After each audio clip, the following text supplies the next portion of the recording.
Je vais passer la parole à Olivier Galland, qui est directeur de recherche au CNRS et qui a co-dirigé avec Anne Muxel une grosse enquête qui s'intitule La tentation radicale, que voici, une enquête donc auprès de lycéens. Voilà, merci, bonjour à tous. Alors, comme la consigne qui nous était donnée était d'essayer de montrer, je crois, l'apport d'autres sciences sociales que le domaine psy, qui est massivement représenté ici, si j'ai bien compris, je vais essayer de le faire en vous présentant, en essayant de vous présenter quel peut être l'intérêt d'une approche quantitative de la question de la radicalité. Donc une approche un peu différente de celle de Gérald, mais enfin, le livre qu'on a publié, il est dans sa collection. Donc, voilà. Alors, bien sûr, ce n'est pas du tout une guerre des méthodes. Toutes les méthodes sont utiles en sciences sociales, le qualitatif, le quantitatif, et d'ailleurs elles sont complémentaires. Mais ceci dit, l'intérêt des enquêtes quantitatives est parfois mis en doute, surtout dans notre pays, et donc je crois qu'il est important d'expliquer ce qu'elles peuvent apporter. Et je vais le faire en prenant l'exemple de la radicalité sur laquelle on a travaillé et mené cette enquête. Donc, pourquoi une enquête quantitative sur ce sujet ? Ce qui peut évidemment vous dérouter, sans doute, j'imagine. Alors, il y a deux objectifs principaux.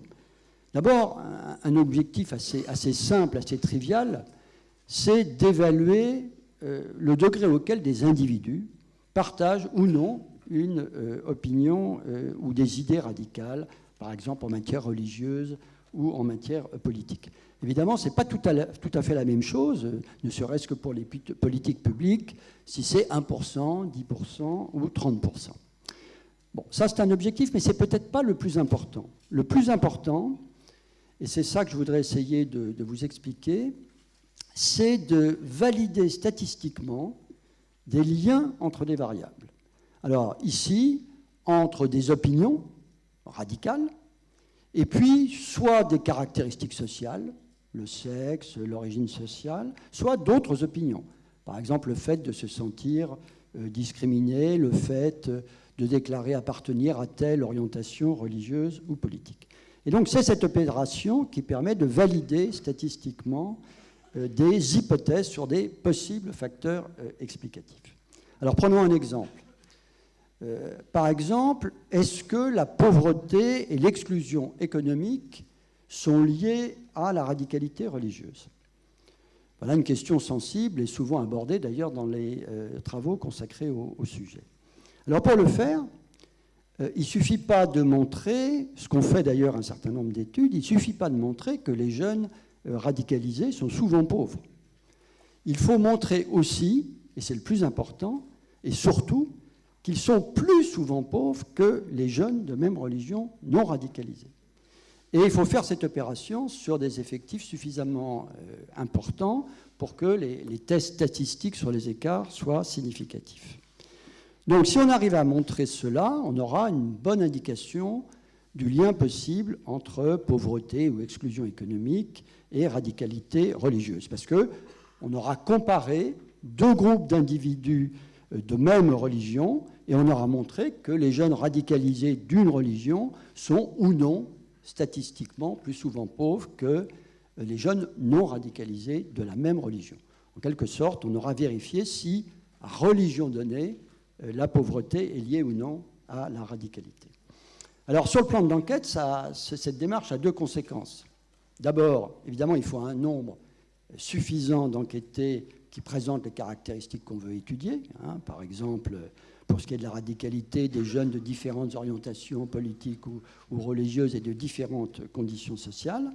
Et surtout, il est nécessaire d'avoir ce qu'on peut appeler du contrefactuel, c'est-à-dire, dans le domaine qu'on étudie, la radicalité, des individus radicalisés, mais aussi des individus de non radicalisés de même orientation politique ou religieuse. Ça veut dire que si on veut traiter sur le plan des facteurs explicatifs cette question, eh bien, on ne peut pas se limiter, en tous les cas sur le plan de la preuve statistique, on va dire, à un seul échantillon de fondamentalistes, d'intégristes ou d'extrémistes. Il faut idéalement un échantillon diversifié qui permette d'avoir cette dimension contrefactuelle, d'avoir cette dimension comparative. Et il y a peu d'enquêtes qui l'ont fait en réalité en France. Et donc c'est la démarche que l'on a menée avec Anne Muxel et d'autres collègues sur un vaste échantillon de lycéens. Donc vous voyez, près de 7000, on a interrogé près de 7000 lycéens, donc très diversifiés, à la fois sur le plan géographique, quatre régions, sur le plan des origines sociales, sur le plan des territoires et des cursus scolaires. Donc, on a fait cette enquête, et pour finir, et ne pas être long, mais quand même, je voudrais vous dire quelques résultats, alors de façon un peu sommaire et très résumée, évidemment, auxquels nous sommes parvenus. Alors, attention, un point très important, cette enquête, elle porte sur les idées radicales, la tentation pour les idées radicales. Elle ne porte pas du tout sur le passage à l'acte, et c'est quelque chose de tout à fait différent. Et d'ailleurs, deux collègues présenteront, je crois, tout à l'heure, un travail sur des personnes qui sont passées à l'acte. Bon. Donc c'est quelque chose de différent. Nous, on travaille sur la tentation pour des idées radicales. Alors évidemment, il nous fallait d'abord définir ce qu'on entendait par radicalité religieuse. Alors lorsqu'on regarde un peu la littérature sur le sujet, on peut dire de façon très sommaire qu'il y a une double dimension de la radicalité religieuse. Une dimension idéologique et une dimension de justification de la violence. Et la dimension idéologique en matière religieuse, disons que c'est l'adhésion au fondamentalisme, c'est-à-dire une vision littérale et absolue de la religion, et surtout la conviction que les règles religieuses s'appliquent à toutes les autres, dans le domaine de la vie privée comme de la vie publique. Et c'est bien cette prétention à l'universalité qui distingue le fondamentalisme d'une simple orthodoxie religieuse. Alors comment on a essayé de capter ça dans notre enquête? On l'a capté à travers deux questions. Une question sur l'anti-relativisme ou l'anti-pluralisme religieux. Est-ce qu'il y a une seule vraie religion, ou est-ce que les différentes religions peuvent contenir des vérités, ou est-ce qu'aucune religion ne contient de vérité? C'est une question classique des enquêtes sur les valeurs qui sont menées en Europe périodiquement. Et une autre question sur l'idée que la religion domine le monde séculier. Et là, on a posé une question sur la place de la science, d'une part, et de la religion, d'autre part, dans l'explication de la création du monde. Et donc, c'est une fois qu'on a défini ces anti-pluralistes religieux qui considèrent que la religion doit dominer les lois séculières, on les a appelés des absolutistes religieux, pas des fondamentalistes, parce qu'il manque peut-être dans notre définition la question de la dimension proprement politique du fondamentalisme. Et c'était une question qui était difficile à poser à des élèves d'une quinzaine d'années, donc plus modestement, on a appelé ces personnes à la fois antipluralistes et qui considèrent que la religion domine le monde séculier, on les a appelés des absolutistes religieux.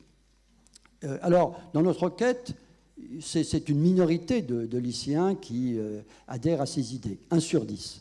Mais un des résultats de notre travail, c'est de montrer que, effectivement, la proportion de musulmans qui adhèrent à ces idées est nettement plus nombreuse, puisque là, c'est 1 sur 3, un musulman sur 3 qui adhère à ces idées, contre seulement 6% des chrétiens. Donc 5 fois plus. Bon.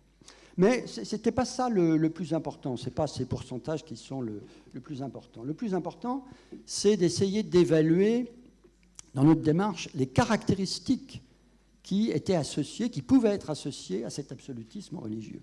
C'est le deuxième objectif de l'enquête quantitative dont je parlais au tout début de mon propos.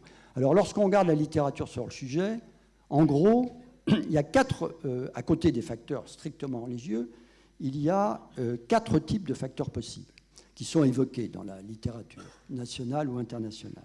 D'abord, l'exclusion économique. Ensuite, le sentiment de discrimination, notamment sur le plan ethnique et religieux. Troisièmement, ce qui peut relever d'un malaise identitaire, c'est-à-dire le sentiment d'appartenir à un groupe minoritaire qui est en but à l'hostilité du groupe dominant. Et puis enfin, quelque chose qui est moins souvent évoqué, mais qui l'est quand même, et qui vous intéresse peut-être vous particulièrement, c'est, disons, ce qu'on pourrait appeler une rupture de socialisation qui s'actualise dans un conflit de valeurs avec les parents. Alors, on a essayé de mesurer ces différents aspects pour voir s'ils étaient liés ou non à l'absolutisme religieux. Et donc, la démarche revient à ce que j'exposais au début, comparer des jeunes absolutistes à des jeunes non-absolutistes pour voir quelles caractéristiques étaient liées à l'absolutisme. Alors, les résultats de notre enquête là-dessus montrent que tous ces facteurs que je viens d'évoquer sont associés à l'absolutisme religieux, sauf un. Et c'est un résultat assez important et un peu surprenant d'une certaine manière, sauf un qui est le niveau socio-économique de la famille des lycéens et même leur perspective d'avenir en termes d'emploi. Autrement dit, les jeunes absolutistes ne sont pas plus souvent, semble-t-il, enfin d'après notre enquête, issus de milieux pauvres ou défavorisés que les jeunes non-absolutistes. En quelque sorte, l'explication économique de l'adhésion à l'absolutisme religieux ne semble pas pertinente. Alors les trois autres facteurs jouent, appartenance religieuse, sentiment de discrimination, malaise identitaire, mais l'appartenance religieuse est de très loin le facteur qui est le plus fortement associé à l'absolutisme. Et au total, lorsqu'on contrôle, si vous voulez, l'ensemble de ces facteurs, les musulmans ont 4 fois plus de chances que les chrétiens d'adhérer à ces idées absolutistes. Alors ensuite, et j'en finis et j'en termine là-dessus, on a appliqué la même démarche pour évaluer les facteurs qui étaient associés, alors cette fois à un niveau nettement plus extrême de radicalité, qui est, j'ai dit qu'il y avait une dimension idéologique et une dimension de violence, donc qui est justement la justification de la violence religieuse. Et là, à travers une question qui a été formulée de la façon suivante, dans la société actuelle, oui, 5 minutes, c'est ce qu'il me faut pour terminer, dans la société actuelle, est-il acceptable de combattre les armes à la main pour défendre sa religion ? Alors, on a introduit les mêmes variables explicatives, mais on en a ajouté évidemment 2 autres, l'absolutisme religieux, pour voir si le facteur idéologique était lié évidemment à la justification de la violence religieuse, et un facteur qui est rarement introduit dans les études qui ont déjà été menées sur ce sujet, qui est au fond la tolérance à la violence ordinaire. On a posé un certain nombre de questions sur est-ce qu'il est acceptable de se battre avec la police, à la violence ou à la déviance ordinaire, de tricher un examen, de conduire sans permis, de dealer du hache, de dégrader des lieux publics, etc. Tous ces comportements sont très très corrélés entre eux, et donc on a pu construire une espèce d'indice de tolérance à la violence ordinaire dans la vie sociale ordinaire. Et donc, et j'en termine là-dessus, le résultat pour ce qui est de la violence religieuse, c'est que ces 2 variables, à la fois l'absolutisme religieux et la tolérance à la violence ordinaire, sont liées à la justification de la violence religieuse, mais le résultat un peu plus surprenant pour nous, c'est que la tolérance à la violence ordinaire est beaucoup plus liée à la justification de la violence religieuse que l'absolutisme, que le facteur proprement idéologique, qui joue aussi, ce facteur idéologique joue, mais la tolérance à la violence ordinaire est très liée à la justification de la violence religieuse. Donc il n'y a pas que des racines religieuses dans finalement la justification de la violence religieuse. Voilà. Et au total, j'en termine là-dessus, évidemment, on s'est dit que, in fine, ce sont probablement les lycéens qui combinent ces 2 dispositions, à la fois absolutisme religieux et tolérance à la violence ordinaire, qui seront les plus portés à justifier la violence religieuse. Et c'est bien ce qu'on trouve effectivement, cette hypothèse est assez largement vérifiée, puisque les lycéens qui combinent ces 2 dispositions, absolutisme religieux et tolérance à la violence ordinaire, sont 42% à justifier la violence religieuse, contre 6% des lycéens qui n'ont aucune de ces dispositions. Voilà très très rapidement, et j'en ai terminé. Alors évidemment, il y a beaucoup d'autres choses dans le livre. Un chapitre très intéressant, je pense, qui a été fait par un de mes collègues, Jean-François Mignot, sur la réaction des lycéens aux attentats de 2015. Et puis aussi un chapitre assez impressionnant sur ce qu'on pourrait appeler la radicalité informationnelle, c'est-à-dire la séduction pour des thèses conspirationnistes et la grande défiance qu'ont ces jeunes à l'égard des médias traditionnels. Là, je vous remercie.